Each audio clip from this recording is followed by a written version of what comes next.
Ils ne s'en remettront jamais. Ce molosse en rage qui saute dans la voiture et égorge leur chien sous les yeux terrorisés de leur petite fille Myriam laisse des traces indélébiles. Moi, j'ai mis des mois et même encore maintenant à revoir la scène et à me sentir totalement impuissante parce que j'osais pas bouger le petit doigt à côté d'elle parce que je me disais si jamais je bouge, le chien va se retourner, il va s'en prendre à elle.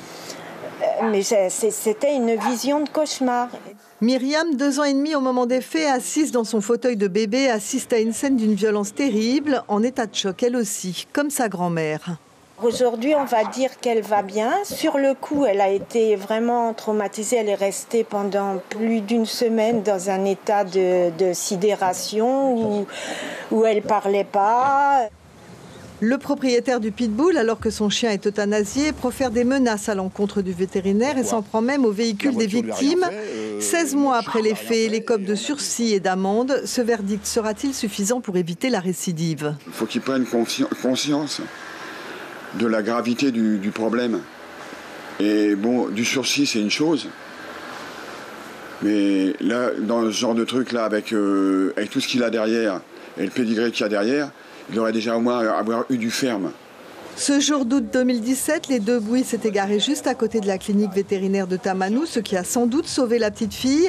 Et déjà 1 an auparavant, le propriétaire du chien avait été prévenu de sa dangerosité.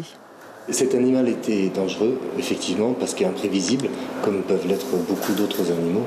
Mais ce n'est pas une question, encore une fois, effectivement, il a un pouvoir de nuisance plus important, c'est un gros chien, mais le chien s'est attaqué à un autre chien, pas à un humain, mais par sécurité, et on ne pouvait pas faire autrement que ce qui s'est passé.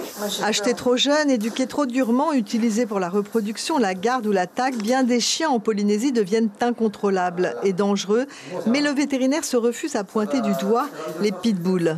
Il n'y a pas de race plus dangereuse que d'autres, ce qui compte, c'est l'éducation qu'on va leur donner.